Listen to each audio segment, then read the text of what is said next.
You've got to climb to the top of Mount Everest to reach the Valley of the Dolls. It's a brutal climb to reach that peak, which so few have seen. You never knew what was really up there, but the last thing you expected to find was the Valley of the Dolls.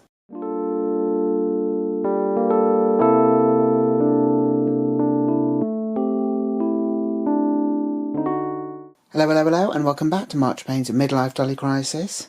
And also welcome to the Valley of the Dolls. So, this is a Ton of Doll collaboration between myself, Tammy over at Peacecraft Dolls with Tammy Powley, Karen over at Starting and Stitches, and Kim over at the Dolls, the Witch and the Wardrobe. And essentially, we've basically tasked ourselves to create a literary heroine from one of our favourite books using a ton of doll of our choice. At this point, I would like to remind everyone to please go and check out everyone else's videos in this collaboration, and I will put the links in the description box below so you can go and have a look at those. Obviously do that after you finish watching this one, please. So, if you hadn't guessed already, I've chosen Jacqueline Suzanne's Valley of the Dolls. So I'm going to be talking about the novel and its characters throughout this video, and there'll probably be spoilers in there, so if you do intend to read the book or even see the movie, you may want to either watch this on mute or just stop watching altogether. I'd rather maybe you just put it on mute and just watch it to the end, just to get those viewing figures up, please. So Valley of the Dolls originally came out in 1966, and it was a massive hit. It was a real phenomenon, to be honest, and Jacqueline Suzanne was a very good saleswoman. She'd actually been kind of almost like a sort of a QVC lady on TV before that.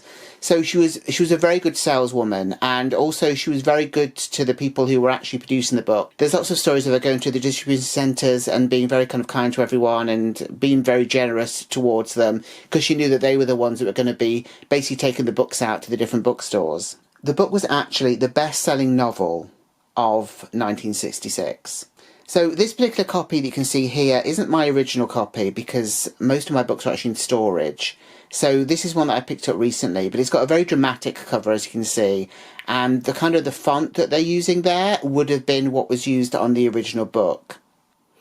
So what you can't actually see here, and what they've kind of stylistically tried to put on there, I suppose, you can see the kind of the pink dots on the cover, hopefully.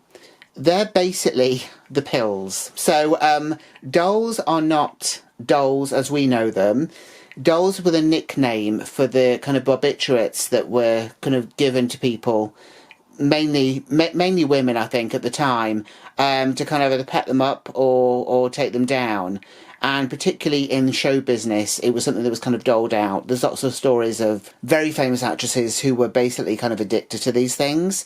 So this book was kind of, I suppose, raising awareness in a way to that, as well as being, you know, a really good yarn as well. So the book was such a success that they did make a film. They actually did the film the year after the book came out. And although it was panned by critics at the time, it was a box office success. I think since then it's probably slipped a little. It's become more of a kind of a cult or camp classic. And I've enjoyed watching it on numerous occasions. It is an interesting film. I did read the book before I saw the film, which I think is good. The film is actually pretty accurate and follows the plot of the book for the most part. So the book, it basically follows 3 characters for 20 years. So it's not really a surprise that the movie couldn't really show everything and have every single character in there. But it does seem quite a faithful adaptation, really. The only thing is, the end of the film is quite different to the end of the book. The end of the book is a little less conclusive, shall we say. So I guess for, theatre goers at the time, they wanted more of a sort of a wrapped up conclusion, perhaps, although it's still a little bit open-ended. It's kind of interesting to read the book and then see the film and then see the end and think, oh, okay. It's a bit more of a uplifting ending, shall we say, than the actual book.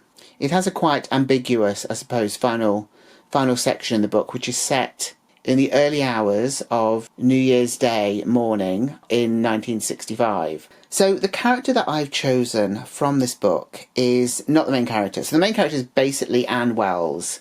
She's kind of the one who the other characters kind of gravitate towards. And I would say that Anne is probably the main character. The character I'm doing is Neely O'Hara. And she's the character that actually has probably the most sort of transformative journey throughout the book. She has her highs, she has her lows, she has her highs, she's basically going up and down a lot in this book. But when we start out, she's basically in her late teens. She's a neighbour of Anne's, and she kind of befriends her. She's also been working in vaudeville since she was a child, so her education is not great. However, what she lacks in education, she kind of makes up for in personality and actual raw talent. So when we meet her, she's kind of like a scrappy, sort of likeable kid who just really wants to make a break into show business. So here is Neely O'Hara in her first look. This is her as we would have been introduced to her kind of in 1945 in the book. So the hat is from the Virtual Doll Convention. It was part of the Pensive in Paris outfit. The white cardigan I knitted myself. The dress underneath is actually from Bella's Doll Clothes, who I was introduced to really by Sarah over at Octopudding. And I will put Bella's Doll Clothes details in the description box below. This dress is actually really lovely. It's so well made. It's partly lined as well, which is great. Obviously, there's a lot of nice details on there. And if you have a look at the picture at the end, I'll show the dress without the cardigan, just so you can kind of see what it would look like. This felt to me like a kind of a 1940s look. Obviously, it was 45, so it was kind of mid-40s, obviously heading into the glorious 50s as well. And then if we go further down, she's got a pair of mules on, and these again are from the Virtual Doll Convention. So there's Neely, all full of hope for the future, just waiting for that big break to happen. So a few years later, Neely's star is in ascendance, well and truly. She's shooting up there with all the greats, and she decides to move to California to seek further stardom. But the rigours of stardom are not for everyone, even those with the raw talent that Neely has. And soon she's drinking and hooked on prescription drugs, nicknamed dolls. So here she is, very glamorous, but happy, maybe not.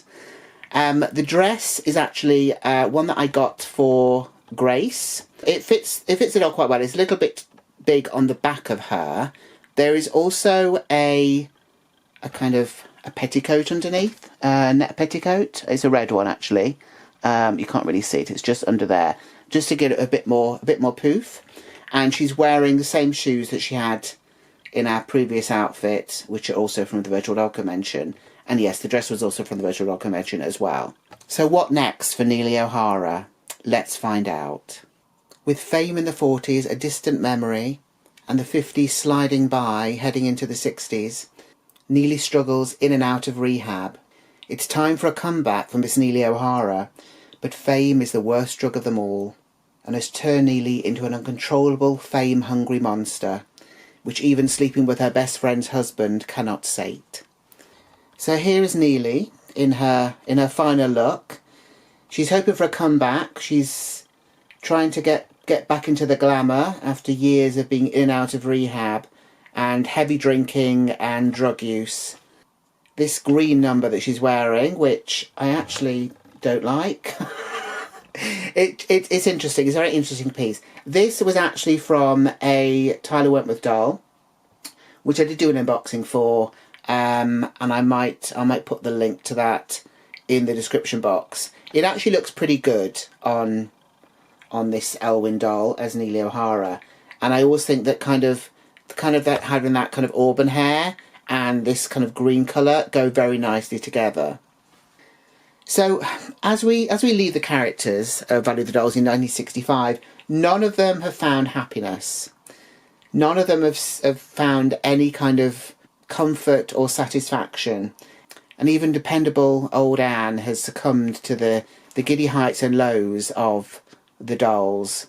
So I hope you've enjoyed this little journey into the world of the Valley of the Dolls and this particular character. Please go and watch the other videos in this collaboration, and as I mentioned earlier, I will put the links to those channels in the description box below. So let me know what you think of this down in the comments below. Let me know if you've read The Valley of the Dolls or seen the film and what your thoughts are on some of the characters. If you enjoyed the video, please give it a like. Please subscribe if you haven't done so already. And please share the video with anyone you know who might like this kind of content. And I will see you in the next one. So from me and Miss Neely O'Hara, Take care. Bye.